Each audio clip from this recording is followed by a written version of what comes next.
ప్రజాపాలనలో కొలువుల పండుగ కార్యక్రమంలో సీఎం రేవంత్ మాట్లాడుతున్నారు. లైవ్ చూద్దాం.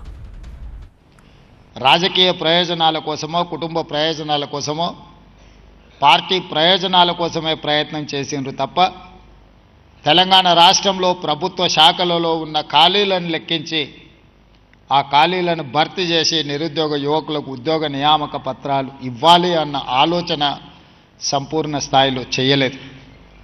వాళ్ళ ప్రాధాన్యత క్రమంలో కుటుంబం మొదటి ప్రాధాన్యత, పార్టీ రెండవ ప్రాధాన్యత, రాజకీయ అవసరాలు మూడవ ప్రాధాన్యతగా భావించిండ్రు తప్ప మొదటి ప్రాధాన్యతగా భావించాల్సిన తెలంగాణ నిరుద్యోగ సమస్యను ఏ రోజు కూడా పరిష్కరించాలని ఆలోచన చేయలేదు.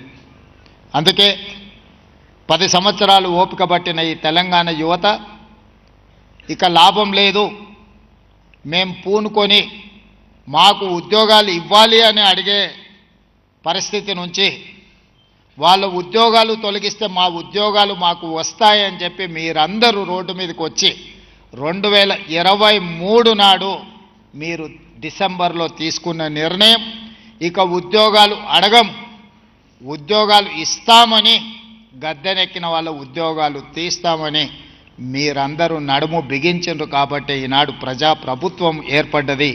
అందులో మేమందరం కూడా బాధ్యత తీసుకొని ఈరోజు ఈ వేదిక మీద మీ ఉద్యోగ నియామక పత్రాలు అందించడానికి పూర్తి స్థాయిలో కృషి చేస్తున్నాం.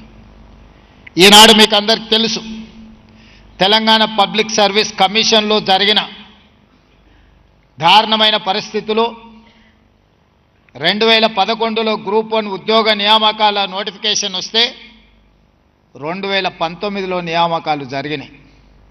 ఆ తర్వాత నోటిఫికేషన్ వస్తే 2025 వరకు 14 సంవత్సరాలు సుదీర్ఘమైన కాలం గ్రూప్ 1 నియామకాలను చేపట్టలేదు అనంటే ఉమ్మడి రాష్ట్రంలో కానీ ప్రత్యేక తెలంగాణ రాష్ట్రంలో 10 సంవత్సరాలు ఒక యువకుడి వయసు 22-23 సంవత్సరాల వయసులో గ్రూప్ 1 ఉద్యోగం కోసమో గ్రూప్ 2 ఉద్యోగం కోసమో ప్రయత్నం మొదలు పెడితే 14 సంవత్సరాలు పరీక్షలు జరగక ఉద్యోగం రాక అమీర్పేట్లోనో అశోక్ నగర్ చౌరస్తాలోనో దిల్సుఖ్ నగర్ చౌరస్తాలోనో కోచింగ్ సెంటర్లు వెంబడి 14 సంవత్సరాలు తిరిగితే ఇంతకంటే దారుణం ఘోరం ఎక్కడైనా ఉంటుందా? మీరు ఒక్కసారి ఆలోచన చేయండి.